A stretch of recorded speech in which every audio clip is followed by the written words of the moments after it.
Drew, this week we're going bombs away in Besiege.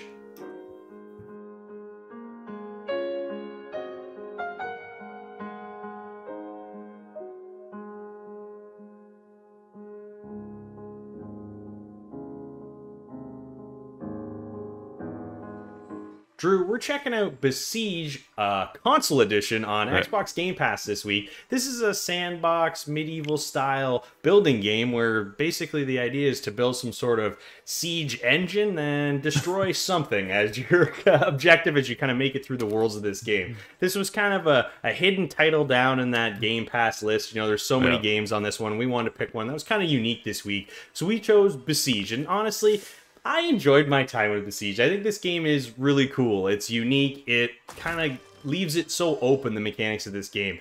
Like I said, the idea is to kind of build a siege engine and complete whatever the objective for that particular level is. And you can really come up with anything you can think of as far as your imagination will go. And if you're an engineer, I think you're really going to love this game because I think it's made for people that are more like engineers, because I definitely struggled with some of this stuff. My stuff didn't look as nice as it probably could. Sometimes it worked, sometimes it didn't. Drew, how did you feel jumping into Besiege? Yeah, it's a unique title, right? I played it originally back in 2020 on PC, and when you say console edition, it's because it's really meant for PC, right? They did an adaptation, so the adaptation now is over on console. It's been there on Xbox Game Pass for a while, and yeah, we have delved back into it again, and honestly, not much has really changed. It's still the same particular game, not a lot of improvements, but it has a cool art style. It's a very unique art style that kind of fits with the realm of what the objective here is to do, right? It's to destroy stuff. So you got to build your contraption and then just wreck whatever's in front of you, kind of thing. Sometimes it revolves around moving your contraption around in a circle so you can get a different angle, or you got like arrows getting shot at you, so you have to defend certain things. Yeah, it's very cool, very unique. It's a puzzle game in its heart, right? I think it's kind of what it is. It's a puzzle game with this idea of blowing stuff up, and it has a unique twist. It just didn't really hit all that home feel that I was kind of looking for. I was looking for a little bit more depth, I guess you could say, but it's all in the building mechanics, and that's kind of where the shining part is. You have the ability to go out and just kind of build till your heart's content and then just destroy what's ever in front of you. So overall, Corey, it was pretty cool, but it just didn't really kind of hit home for me.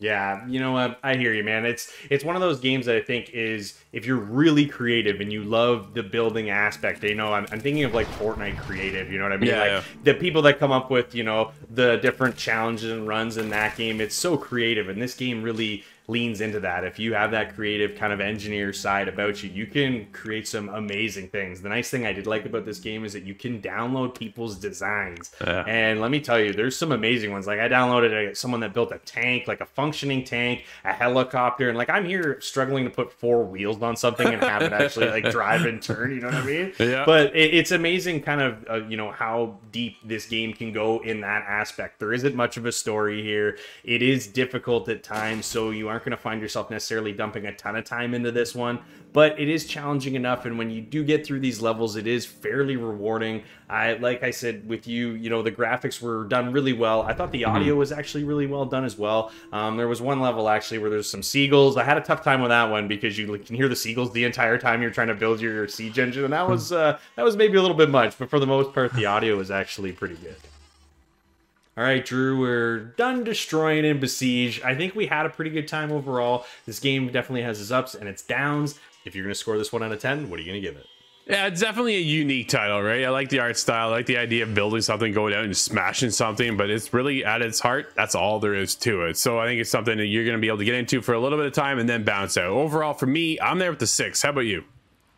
You know what? I did have a good time playing this game. I love the challenge of trying to build these siege engines and make it through these levels, but the challenge is also what holds me back sometimes from getting even farther into this game. But overall, I did have a good time. I'm going to give this one a 7.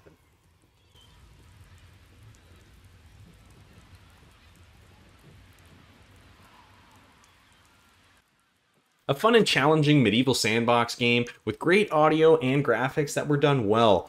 But there isn't a ton of direction here and can make some of these puzzles difficult to solve.